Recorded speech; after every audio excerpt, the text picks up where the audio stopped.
We restart our advanced Dungeons & Dragons session inside the dry well of an investment property located in the newly developing field ward of Waterdeep. The group has explored a hidden ancient dungeon complex at the bottom of the well that was formerly a lair for a coven of green hags the players have killed. The group has agreed to purchase this property and the dry well building along with it. Their realtor, Joyful Lilliput, asks that Daven get some or most of the payment from the group's treasury so she can get the paperwork started for the sale. The rest of the PCs will pursue the troll that escaped during the initial battle and explore the last area left in the dungeon. They will wait for Daven's return after dispatching the remaining troll. Daven and Joyful take a carriage to Red Sonja Realty, where Joyful gets out and tells the two halfling carriage drivers to take the elf to his Sale Street address. They are to assist him with the loading of payment and then come back to the realty office. The rest of the PCs head down the natural cavernous hallway in pursuit of the escaped troll. Soon the group reaches a large cavern with a series of cliffs and landing, each well over 12 feet high. The cliffs stretch up to over 40 feet in height. Hera and his magical boots get up the ledges quickly, and eventually the troll is exposed and put down by the PCs. Meanwhile, at the PC's Sale Street residence, Daven is met by Basil, and the two enter the building's side door. Daven instructs the halflings to bring the carriage to the large doors off the back of the residence and await his return. Unfortunately for Daven, Basil is not Basil, and soon the elf faces off with a creature he's only ever read about during his studies at Darkhold Castle, and soon after that, Daven is no more. Back in the field ward, hours stretch by as the PCs await Daven's return. Joyful eventually comes back to the property and asks the PCs if the elf has yet returned. Alarmed now, the PCs leave the field ward property and take a carriage back to their Sale Street residence. Upon arrival, they find Daven alive and well, with the halfling drivers loading the wagon with coins and unused magical items. When asked about the delay, the elf explains that Basil came by and he needed to discuss urgent business. He then left by the sewer exit in the basement. Muzahi senses something is off with the elf, but not sure what exactly. The group travels to Red Sonja Realty and drops off enough coin and magic items to make the property payment and initial construction costs. They then head back to the field ward property. The busy Harvest Tide celebrations make traveling to the city by carriage nearly unbearable. Finally, the PCs re-enter the dry well and dungeon complex, and the group agrees to look at the Minotaur room next. Muzahi conjures some undead and tests the room, and the PCs see that the statues are activated to attack when steps on the far dais are depressed. The group spends a few days and they have a walkway constructed over the dais and past the statue. They remove the jeweled eyes from the statue and find a secret door on the wall behind the figure. Through the secret door is a long, darkened hallway with some type of magical gate at its end.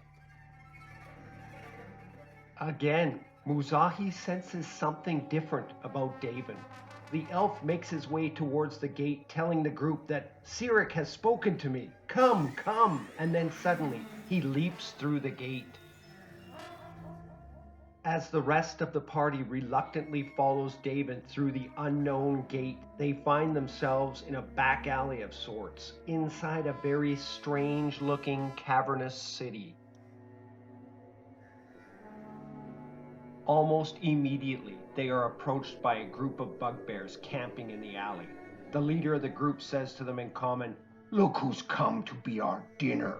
And that brings some hearty laughter from the monsters, as another of them says, "Just lay down and save us the trouble, scum." As the two groups rush together, the melee is interrupted by a flying, flaming skull. It flies between the groups and stops. As it hovers overhead, it screams out in the common tongue. "You have caused trade disruption for the last time." Flames shoot from its eye sockets, and it melts the large bugbear leader. It rises a few feet higher after that and screams at the remaining monsters. "The rest of you jump into the Stardock River right now." And the group bolts from the alleyway screaming. The skull's teeth chatter rapidly as it levitates higher above the PCs. It says to them, "You lot, polish the bar at the Deep Fire's Inn immediately." It then flies straight up into the strange city, higher and higher, flying beyond all kinds of suspended, intricate walkways and out of sight. The door to the ramshackle and strange house directly at the end of the little alley cracks open. The PCs hear an old man's voice say, "I guess you'll be needing to know how to get to the Deep Fire's pub. The last thing you want is that skull to come back and tell you twice, 'Come in, come in.'" Eventually, the PCs enter the strange house led by David through an old ship's door into a beautifully furnished 30-foot high room. The strange old man takes an interest in Muzahi, the necromancer. He asks Muzahi to see his revolutionary new necromancer spell and progress of his new project. He shuffles around the room to a large wardrobe. Muzahi notices an odd appendage from the man to the wardrobe.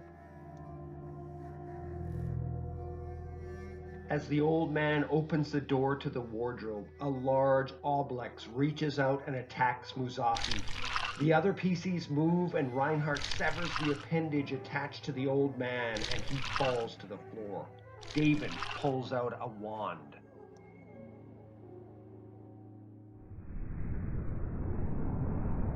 The other PCs attack the obelix and it strikes at them. David enacts his wand and shoots a cone of cold at the entire group. This powerful spell encompasses all of the PCs except for Rufus. The blast knocks Hara and Reinhardt to the ground, and it kills Muzahi outright.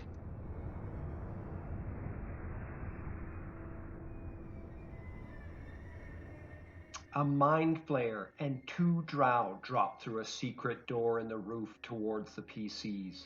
The mind flayer blasts Rufus with its psionic attack, and Rufus becomes confused. The two enslaved drow waste no time in cutting the halfling down. The two human fighters barely make it to their feet and are nearly unconscious. Both Hara and Reinhardt are also cut down by the drow, and everything fades to black for the PCs. David falls to the ground as well, and an intellect devourer appears next to his brainless corpse. What seems like only moments later, the entire group awakens to the sound of glasses clinking and cups smashing on tables. People talking from all around becomes louder as the PCs look around and find themselves seated at a table in the yawning porthole.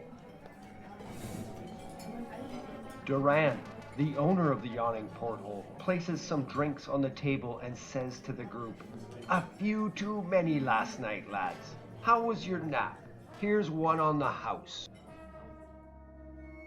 The PCs look around at the busy tavern they have visited many times before and wonder what has happened. After a few questions for Duran, they decide to head back to their residence on Sale Street. They find some slight discrepancies inside their residence. a secret door that seems to be in a different location, and the arrangements of their personal rooms seems to be changed.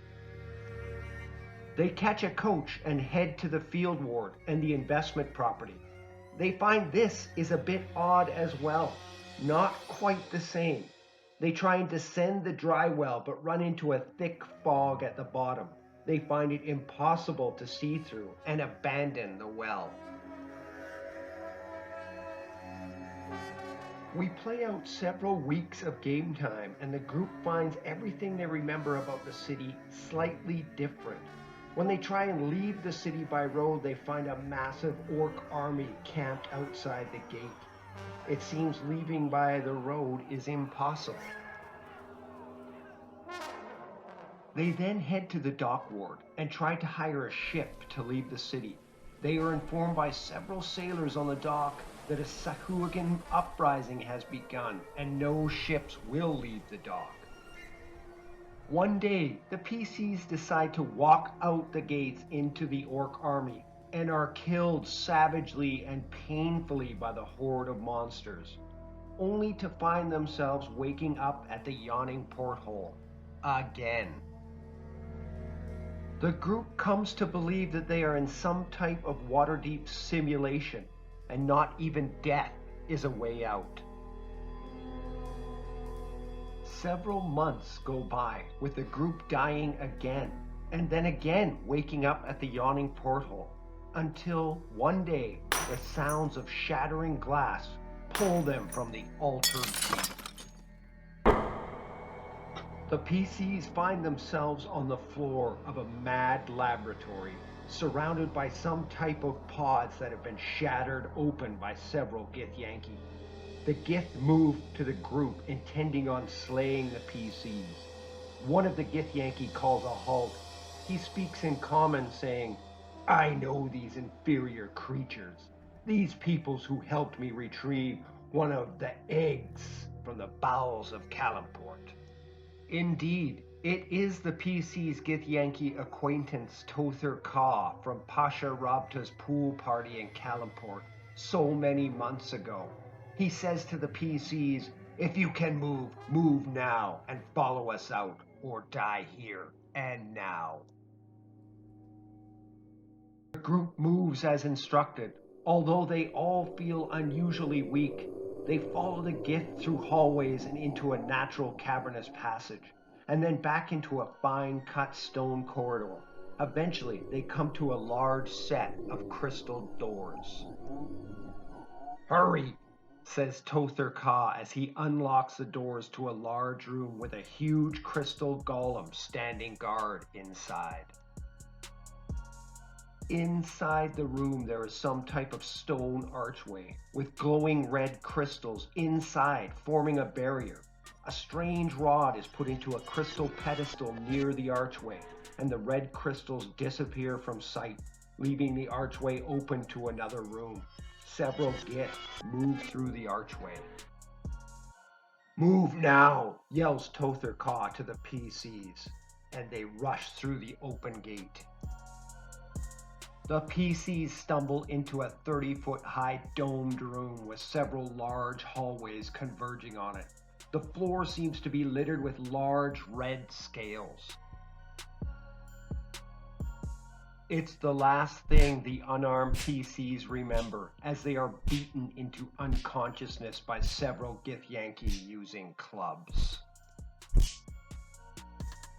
The other Gith look at Tother Ka curiously, wondering why he would save these wretches. He looks at them and says in their own language, "Training dummies." The rest of the Giths smile, a smile that cracks their normally stone-cold faces. When the PCs finally wake from unconsciousness, all of them are glad to find themselves in a 10-foot wide by 20-foot long cavernous area, sealed with a tight-fitting portcullis at one end. All of the PCs murmur agreement that this is better. At least it isn't the bloody yawning porthole this time.